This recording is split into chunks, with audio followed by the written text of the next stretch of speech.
గారు ముందుగా మొదటి ఉత్తరం చూద్దామండి. ఈ ఉత్తరాన్ని సత్య గారు రాస్తున్నారు అనంతపురం నుంచి. కుంకుమార్చన చేసేటప్పుడు కుంకుమను విగ్రహంపై వెయ్యాలా, పాదాలపై వెయ్యాలా తెలియచేయనంటూ కోరుతున్నారు. మానవ మౌడితో వర్ణ్య తే దేవా చరణతస్తత అని సూత్రం. మానవులైతే తల నుంచి కిందికి చూడాలి, దేవతలైతే పాదాల నుంచి పైకి అలా దృష్టిని ప్రసరింపజేసి చూడాలి. అర్చన చేసే సందర్భంలో పాదవు పూజయామి అని పాదాల మీద, గుల్ఫవు పూజయామి చీలమండలు, ఆ తర్వాత జంఖే పూజయామి పిక్కలు, జానుని పూజయామి మోకాళ్ళు, ఊరు పూజయామి తొడలు, కటిం పూజయామి కటిభాగం, నాభిం పూజయామి. ఇలా వరుసగా అమ్మవారికి సంబంధించిన ఒక్కొక్క అవయవాన్ని అలా జాగ్రత్తగా వర్ణిస్తూ ఆ నామంలో మనకు కనిపిస్తుంది. చక్కనైనటువంటి ఆ రెండు పాదాలు ఏమున్నాయో మరాలి మందగమన అని కదా.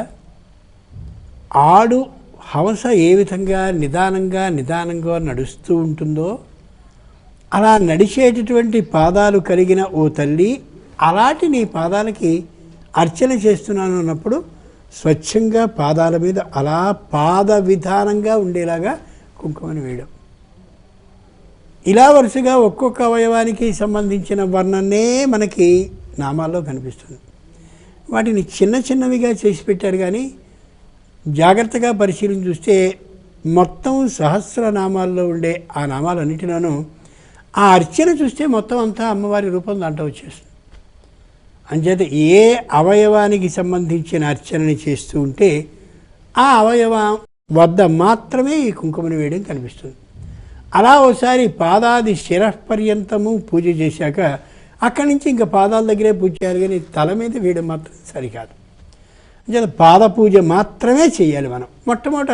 ఆ సంపూర్ణమైన పూజ అయిపోయాక మామూలుగా అంటూ ఉంటారు అథాంగ పూజ చేయాలి అంటుంటారు. అథాంగ పూజ అనకూడదు.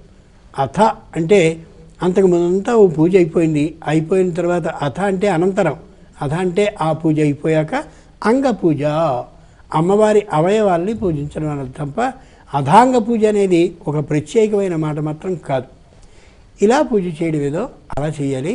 పాదాల నుంచి శిరస్సు వరకు వెళ్ళి తరువాత ఇంక పాద పూజ మాత్రమే చేయాలి అర్చనలో.